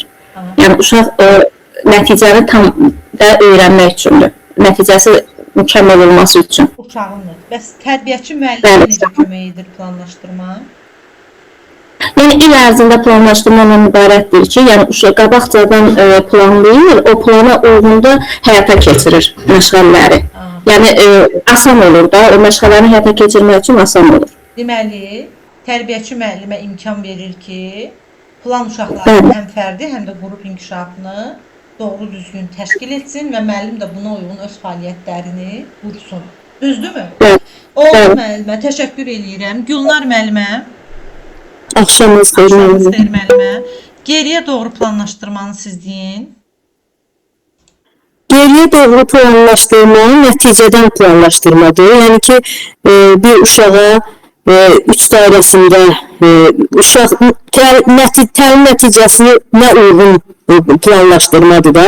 3 dairəsində uşaq təlim nəticəsi, yəni saymağı yerinə yetirəcəksə, həmin nəticəyə uyğun plan qurulur. Xüsusiyyətləri nələrdir müəllimə? Təlimin nəticəsini müəyyənləşdirir. 3 mərhələdən ibarətdir də, düzdür? Hansı mərhələlərdir? Təlim nəticələrinin təlim nəticəsini müəyyənləşdirir, qiymətləndirir, planlaşdırır, bir də öyrənmə fəaliyyətinin planlaşdırılması. Təlim nəticəsinin müəyyənləşdirilməsini danışın. Təlim nəticəsinin müəyyənləşdirilməsi ilk mərhələdə müəllim tədris ilinin mövzunu və ya dərsin uşaqların hansı bilik, bacarıq sərgilərə yiyələnməli olduqlarını müəyyən edir. Yəni uşaqlar təlimin sonunda nəyi bilməlidir, nəyi bacarmalıdır. Bəs qiymətləndirilmənin planlaşdırılması geriyə doğru planlaşdırmada nəyi nəzərdə tutur? Qiymətləndirilmənin planlaşdırılması da müəllim müəyyən etmiş nəticəni əldə olub-olmadığını necə yoxlayacağını planlaşdırır. Bu mərhələdə də hansı qiymətləndirmə növündən istifadə edəcəyini, hansı qiymətləndirmə üsul və vasitələrini seçəcəyini, uşağın nailiyyətlərini hansı sübutlarla müəyyən edəcəyini, hansı qiymətləndirmə meyarları tətbiq edəcəyini müəyyənləşdirir. Öyrənmə fəaliyyətlərinin planlaşdırılması nədir? Öyrənmə fəaliyyətlərinin planlaşdırılması da müəyyən edilmiş nəticələrə çatmaq üçün həyata keçiriləcək təlim fəaliyyətləri seçilir burada. Bu mərhələdə müəllim qərar verir ki, hansı təlim metodundan istifadə edəcək, iş üsulundan, iş formasını tətbiq edəcək, hansı resurslardan istifadə olunacaq, inkişaf etdirici təlim mühitini necə təşkil edəcək. Fəaliyyətlərini necə planlaşdıracaq? Fəaliyyətləri necə planlaşdıracaq? Əsas sual odur ki, qarşıma qoyduğum təlim məqsədlərinə çatdırmaq üçün hansı fəaliyyətləri təşkil edəcəm. Oldu müəllimə, təşəkkür edirəm. Lətafət müəllimə. Müəllimə, bir sual vermək istəyirdim. Buyurun. Birinci soruşmaq istəyirdim ki, bu məşğələnin mərhələlərini bugün keçirik planlaşdırmanın içində. Daha doğrusu növbəti dərsimizdə də müəllimə 3-cü gün keçəcəyik. Bir də onu soruşacağım. Məşğələ mərhələlərini keçəcəm. Bizə bir dənə qarışıq bir şey qalmışdı orada sualların içində. Deməli, müzakirə iş üsulundan qruplarla iş formasında istifadə etmək olar, yoxsa ancaq kollektiv iş formasında? Müzakirə iş üsulundan Qrupla Bəli. müzakirə təşkil edə bilərsiniz də müəllimə. Baxın, müzakirə iş üsulunda nədir?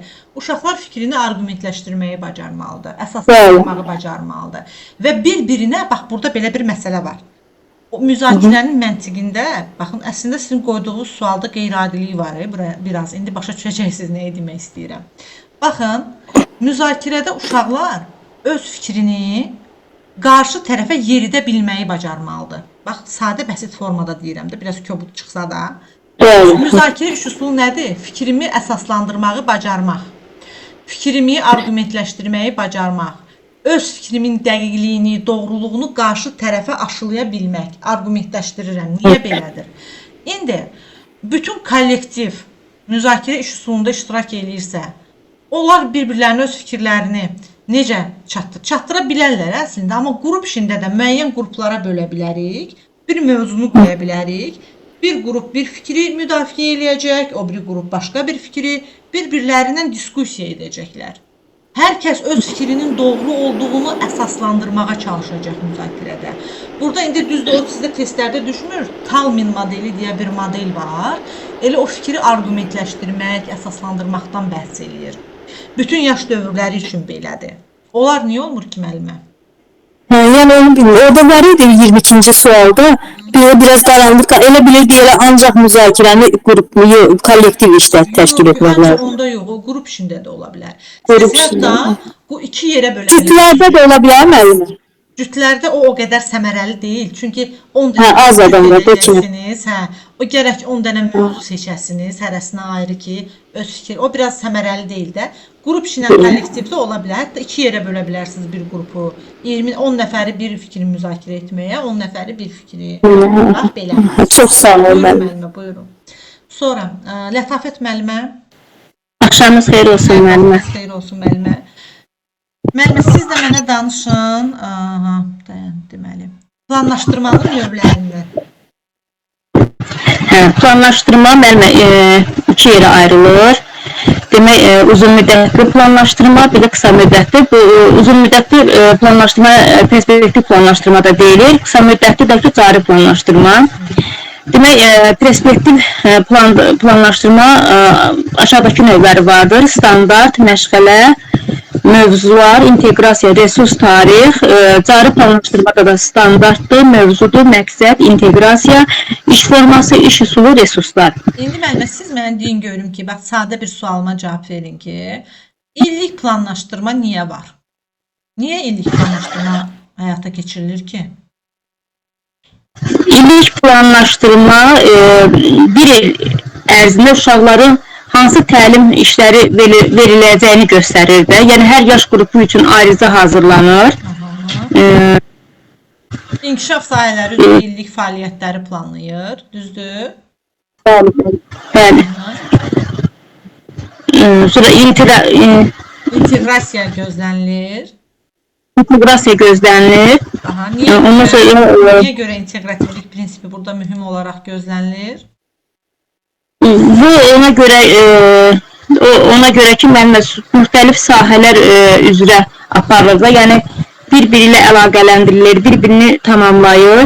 Yəni, hər bir inkişaf sahəsinin digər inkişaf sahələri ilə inteqrasiyası zəruridir. Yəni, bu illik planlaşdırma apararkən mövzunun digər inkişaf sahəsi üzrə bu və ya digər mövzu ilə inteqrasiya imkanları müəyyən olunmalıdır. Həm inkişaf sahələri arası inteqrasiyadan, həm də inkişaf sahəsi daxili inteqrasiyanı illik planımızda artıq müəyyənləşdiririk ki, biz bunu necə əlaqədar bir şəkildə tədris edəcəyik. Düzdür? Sonra müəllimə, siz mənə onu da deyin ki, yaş qrupları arasında sadədən mürəkkəbə doğru getməsi hansı inteqrasiya nümunəsidir? Bu da öyle, bu cari plana aiddir də müəllimə, sadədən mürəkkəbə doğru getməsi. Yox, inteqrasiyanı soruşuram müəllimə. İnteqrasiya bu da illiyə aiddir. İllik planda yaş qrupları arasında sadədən mürəkkəbə doğru inteqrasiyanın olması, yəni inkişaf sahəsi daxilindəki inteqrasiyanın olması, şaguli inteqrasiyanın olması niyə görə burada müəyyənləşdirilir ki, illik planda? Çünki mövzular müəllimə sadədən mürəkkəbə doğru getməlidir də, ümumidən xüsusiyə doğru getməlidir. Siz mənə buna dair bir nümunə verə bilərsiniz? Ona aid məsələn, Yaş qrupları arasında sadədən mürəkkəbə doğru getməsi. məsəl üçün biz 3 yaşında hansısa mövzunu sadə formada keçiriksə, artıq onu 4-5 yaşda biraz mürəkkəb formada uşaqlara keçirik də. Hansı ətraf aləmdən keçirik payız mövzusunu. Artıq biz 4-5 yaşda payızda baş verən təbiət hadisələri haqqında ümumi formada uşaqları başa salırıq da. Mən belə başa salırım. Burada, yəni birinci məsələn deyək ki, orta qrupda 3 dairəsində saymağı öyrənməksə, böyük qrupda 5 dairəsində məktəbə 5 dairəsi bəli, məktəbə bəli, onu demək istəyirdim. Oldu müəllimə, təşəkkür edirəm. Nəzakət müəllimə. Axşamınız xeyir Hər müəllim. vaxtınız xeyir olsun müəllimə. Biz dedik ki, perspektiv planda ardıcıllığın qorunması prinsipi var. Ardıcıllığın qorunması. Hansılardır, nələr daxildir müəllimə bura? Burada məntiqi ardıcıllıq var, psixoloji ardıcıllıq, xronoloji ardıcıllıqdır. Məntiqi ardıcıllıqda məzmun baxımından bir-birini tamamlamalıdırlar, təsadüfi seçilməməlidir. Yəni bir-birinə uyğun gəlməlidir, bir-birinə əlaqəli olmalıdır. Ümumidən də xüsusiyə doğru getməlidir. Burada da ümumidən xüsusiyə də açar sözü, bir də məzmun əlaqəsidir. Bəs psixoloji ardıcıllıq? Psixoloji ardıcıllıq yeni bilik və bacarıqlar uşaqların əvvəlki bilik və təcrübəsinə əsaslanaraq, yəni ki, sadədən mürəkkəbə doğru, varislik prinsipinə əsaslanır, şaguli inteqrasiyaya əsaslanır mən bildiyimə görə. Burada da əsaslı xronoloji ardıcıllıq zaman ardıcıllığına görə uyğun olmalıdır, düzgün planlaşdırılmalıdır. Məsələn, qışa aid mövzunu biz yazda keçə bilmərik, payızda keçə bilmərik. Hər bir mövzunun vaxtına uyğun, zamanına uyğun olmalıdır. Ardıcıllığın nəzərdə olmalıdır. İzah edin müəllimə bu üç prinsipin üçünü də. Məsələn, məntiqi ardıcıllıqda əgər bir həftə ərzində heyvanlar mövzusunu planlaşdırırsa, artıq bir həftə ərzində biz bunları xüsusiyə bölürük. Ev heyvanları, sonra pişik və itin xüsusiyyətləri və yaxud da ki, ev quşları, yəni xüsusiləşdiririk. Ümumi xüsusiyə doğru. Ümumidən xüsusi, əvvəl ümumi mövzunu bir həftəlik üçün ümumi götürürük, sonra hər fəaliyyətdə artıq onları xırda-xırda, belə deyək ki, bölürük, xüsusiləşdiririk. Psixoloji ardıcıllıqda da yeni biliklər yenə də sadədən mürəkkəbə, bizim dediyimiz kimi də 3 yaşlı orta qrupda 3 dairəsidirsə, 4-5 qrupda 5 dairəsində, məktəb azadda 10 dairəsində, riyazi əməliyyatları, yəni mürəkkəbə doğru. Hansı prinsipə əsaslanır psixoloji ardıcıllıq? Varislik prinsipinə əsaslanır, şaguli inteqrasiyaya. Bəs xronoloji ardıcıllıq? Xronoloji, məsələn, payız fəslində biz payızın əlamətlərini keçiriksə, onu qışda keçə bilmərik. Və ya qışa aid olan qış mövzularını biz digər fəsillərə uyğun keçə bilmərik. Burada zaman ardıcılığına, aktuallığına, yeni aktuallığına, yəni öz fəaliyyətinə uyğun olmalıdır, mühitinə, zamanına. Fəaliyyətlə uyğun olmalıdır. Və planlaşdırma apararkən tərbiyəçi müəllimin nəyə ixtiyarı var? Standartlar qrupuna əlavə standartlar daxil edə bilər, mövzuları dəyişə və ya artıra bilər. Mövzuların dəyişilməsi real vəziyyətə görə də müəllimə. Onların inkişaf dinamikasına görə. İnkişaf dinamikasına görə. Bəli, əgər məsələn görsək bu mövzuları dəyişmək və artırmaq bu sadədə mürəkkəbədir. Bir varislik prinsipində var, amma əsas uşaqların inkişaf səviyyəsinə görə, inkişaf dinamikasına görə. Necə? Şaguli inteqrasiya ola bilər. Məsələn, prinsipi soruşuram müəllimə. Əgər baxın uşaqların inkişaf dinamikasına görə, inkişaf səviyyəsinə görə mən planımda çevik dəyişikliklər edirəmsə, hansı prinsipdir? İnkişaf yönümlülük, şəxsiyyət yönümlülük, yoxsa uşaq yönümlülük? Hansıdır? Uşaqların əgər öyrənmə dinamikasına inkişaf yönümlülük də müəllim. Yönümlülük, bəli, inkişaf yönümlülük. Sonra?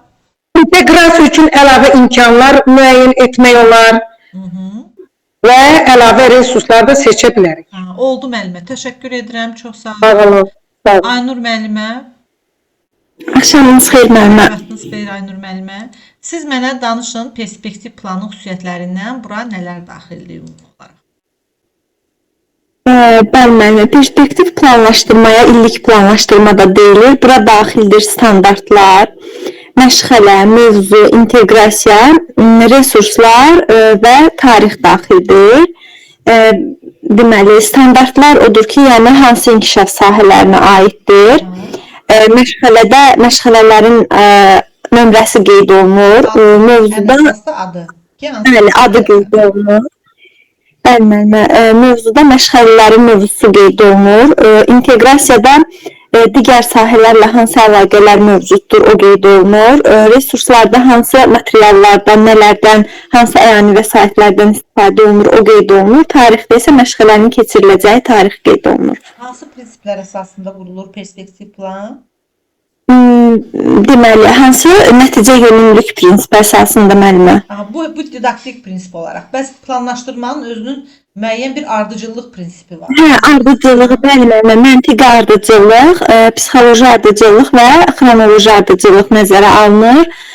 Məntiqi ardıcıllıq dediyi odur ki, mövzular məzmun baxımından bir-biri ilə əlaqəli olmalıdır. Daha sonra psixoloji ardıcıllıqda dedik ki, yeni bilik və bacarıqlar uşaqların əvvəlki biliklərinə əsaslanmalıdır. Burada sadədən mürəkkəbə prinsipi deməli əsas götürülür. Xronoloji ardıcıllıqda isə zaman ardıcıllığına uyğun olmalıdır. Zaman ardıcıllığına uyğun olması nə deməkdir? Zaman ardıcıllığında yəni müəllimə onların tarixinə, mövsümünə uyğun olmalıdır. Məsələn, deyək ki, sizin bayaqlar qeyd etdiyiniz nümunə, məsələn, 20 yanvara aid bir məşğələ keçəcəmsə, mən onu yəni həmin tarixdə keçməliyəm. Başqa bir ayda, yəni məsələn, fevral ayında keçə bilmərəm. Yəni zamana uyğun olmalıdır. Hər dövrün öz tələbi var. Bəli. Bir cümlə ilə belə yadda saxlayın ki, hər dövrün öz tələbi var. Yəni etdisə artıq o zaman keçirdə gərək ona uyğun vaxtında hərəkət edib onu planlaşdırır. Oldu müəllimə, təşəkkür edirəm. Sonra Könül müəllimə Aslanova. Axşamınız xeyir. Axşamınız xeyir olsun. Müəllimə, siz də mənə danışın cari həftəlik planlaşdırmadan. Cari həftəlik planlaşdırmada mən ilk əvvəl alt standartlarla başlayır. Alt standartlar qeyd olunur. Bu daha sonra məşğələ,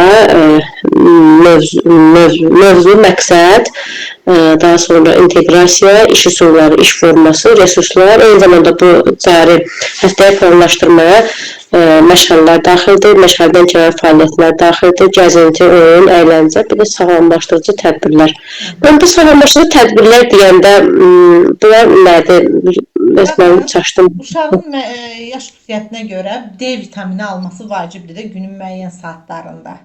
Biz onları açıq havaya çıxardırıq ki, həm oksigen qəbul olsun, həm də təhsil qanununa görə, məktəbə qədər təhsil qanununa görə o D vitaminini almasını təmin etməliyik. Bu nədir?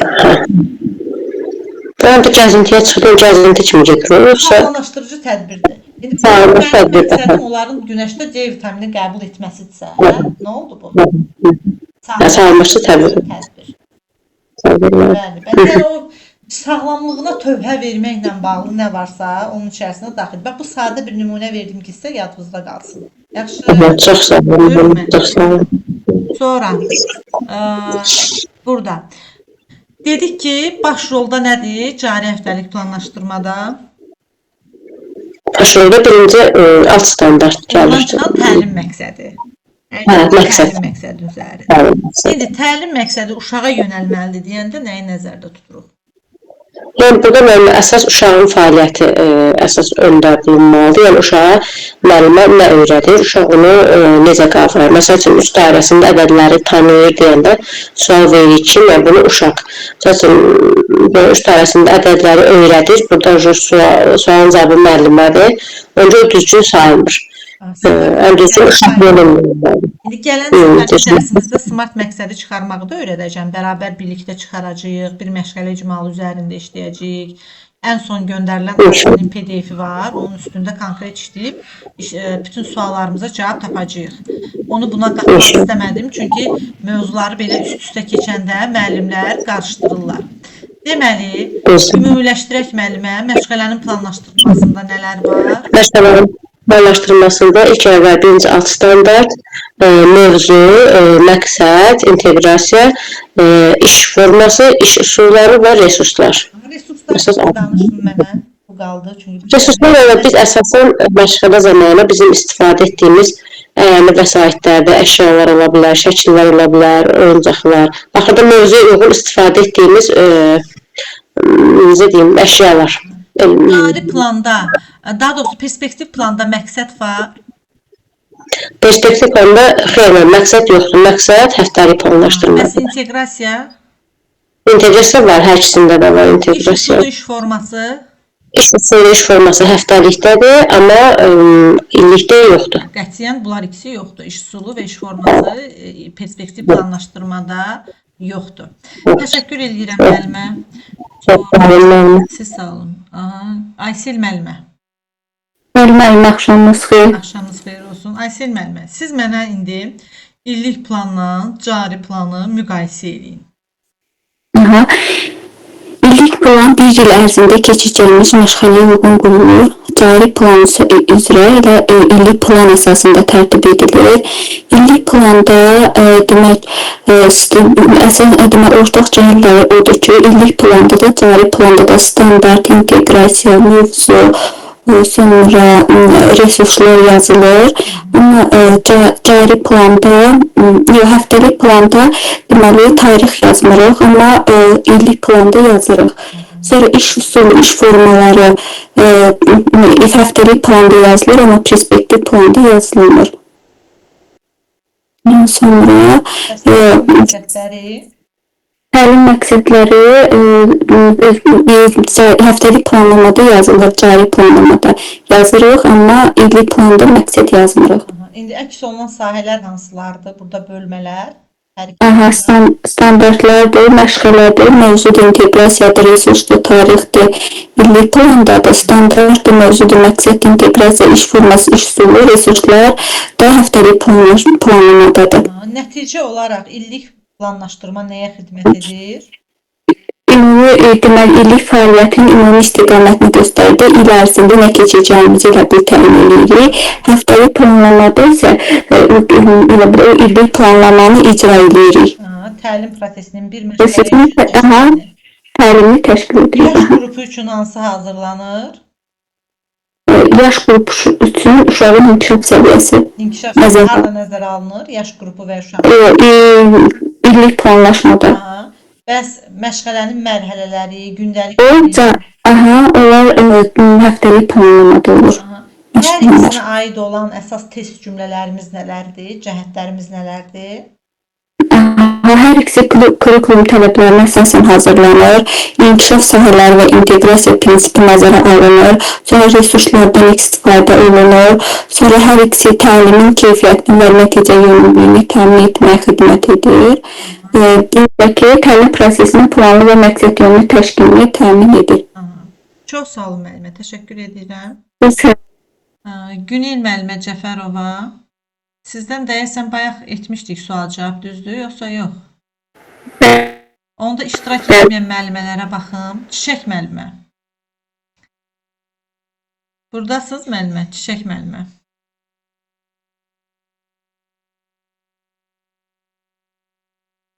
Fəridə müəllimə.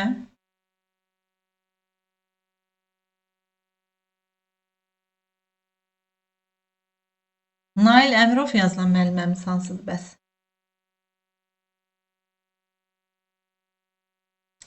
Bir də Red yazılan bir müəlliməmiz var, onu da bilmədim kimdirsə. Müəllimə, üzrlü sənin bir söz soruşa bilərəm. Elə biz mövzuları, PDF-ləri oxuyanda, məsələn, orada qarşılaşırıq, məsələn, Jean Piaget nəzəriyyəsinə əsasən, məsələn, bu fikir, yəni onları mən öyrənəndə biraz çətinlik çəkirəm, yəni onlar testdə o formadır. Yəqin ki, ona görədir hələ.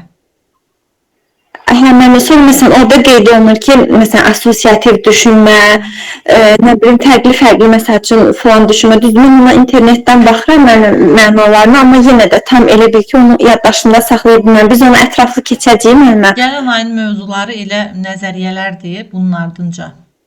Üstəgəl də məşğələnin metodikaları, məşğələ metodikaları ayrıca. İndi onları keçəcəyik avqustda. Nəzəriyyələr və məşğələ metodikaları. Amma ona qədər də mən planlayıram ki, bir möhkəmləndirmə həftəsi təşkil edim müəllimlər üçün. İndi bu keçdiyimiz mövzuları möhkəmləndirmək üçün. Onun da detallarını qrupda paylaşacağım. O da yəni bizim elə aylıq ödənişimizə daxil olacaq. Yəni bunun üçün qeyri-adi bir şey eləməyə ehtiyac yoxdur. Sadəcə dərslərinin sayını bəri başdan artıracağam. Niyə görə müəllimlər? Çünki belə bir adət var ki, müəllimlər imtahana 5 gün qalmış bütün işi gücü atıb ancaq hazırlaşırlar ki, çatdırmadım, mövzular qaldı. Bu disiplinsiz bir yanaşmadır da. Bu elə bil ki, pərakəndə hazırlığın nəticəsidir ki, sonda gəlib o qədər yüklənirik. Amma mən onu bəri başdan eləyəcəm.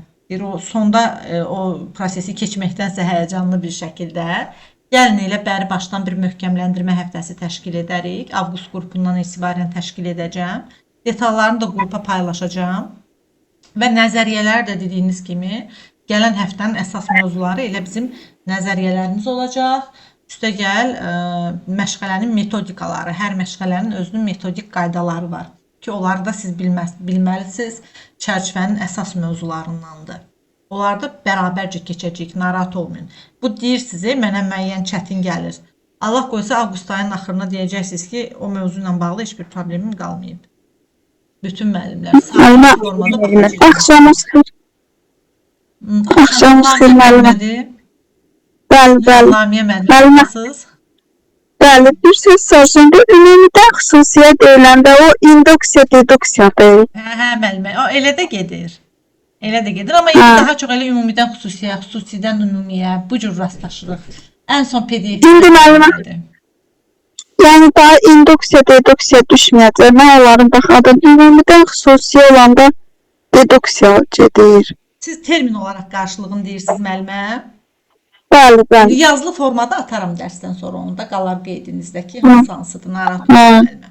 Bir də müəllimə üzr istəyirəm, bu test siz tətbiq eləmişsiniz də, yəni ödəmişdir. Sınaq. Onda keçdiyimiz mövzulardır, yoxsa keçmədiyimizlərdir? Keçdiyimiz mövzulardır müəllimə, hamısı kurikulum. Yəni ki, bir də bir müəllimə dediyi kimi nəzəriyyələri mən də bilmirəm. Çox da demək olar ki, ona görə deyirəm olar. Nəzəriyyələrdən deyəcəm heç nə bilmirəm. Nəzəriyyələrdən sual yoxdur orada. Ancaq bu kurikulum 54 səhifəlik PDF-dir başdan axıra. Oldu müəllimə, indi o da bu keçdiyimizi bir də təkrar oxuyum, sonra istəyəcəm sizdən o testi. Problem yoxdur. Sınaqdır da yerimdədir. İndi onu dəyişəcəm. Bəzi şeylərin parolunu falanını istəyəndə deyərsiniz, göndərərəm. Yaxşı, çox sağ olun. Oldu müəllimə. Oldu. Sonra, Lamiyə sual cavabda iştirak eləmək istəyirsinizsə, vaxtımız var hələ ki, 1-2 dəqiqə.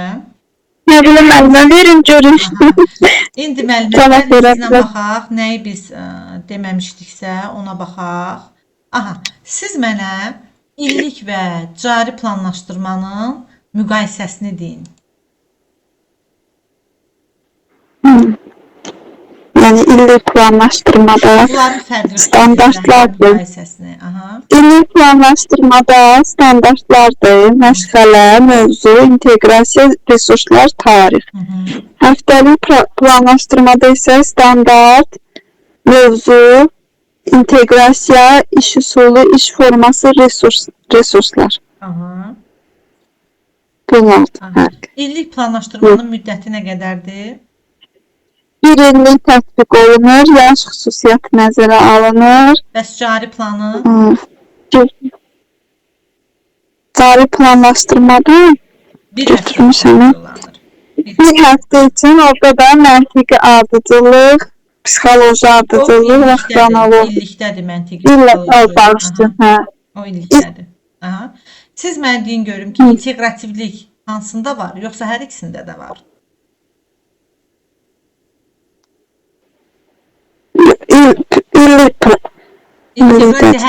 Yox, müəllimə hər ikisində var. Bəli, yaş. Hər ikisində də var. Bəli. Şaquli inteqrasiya. Və şaquli yaxud sahələr arası, onlar ikisi bir başlıq altında gedir də. İkisində də var. İkisi də inteqrasiyadır, ikisi də ola bilər. Bəli. Sonra mən deyin görüm ki, illik planlaşdırmada nə nəzərə alınır? Yaş qrupu necə nəzərə alınır? Yaş qrupu Hər yaş qrupu üçün ayrıca illik plan ayrı illik tətbiq olunur. İnteqrativlik nəzərə alınır 4 inkişaf sahələri arasında. İnşaat o dedim, nəzərə alınır. Məşğələ planlaşdırılması cari planda nə nəzərə alınır?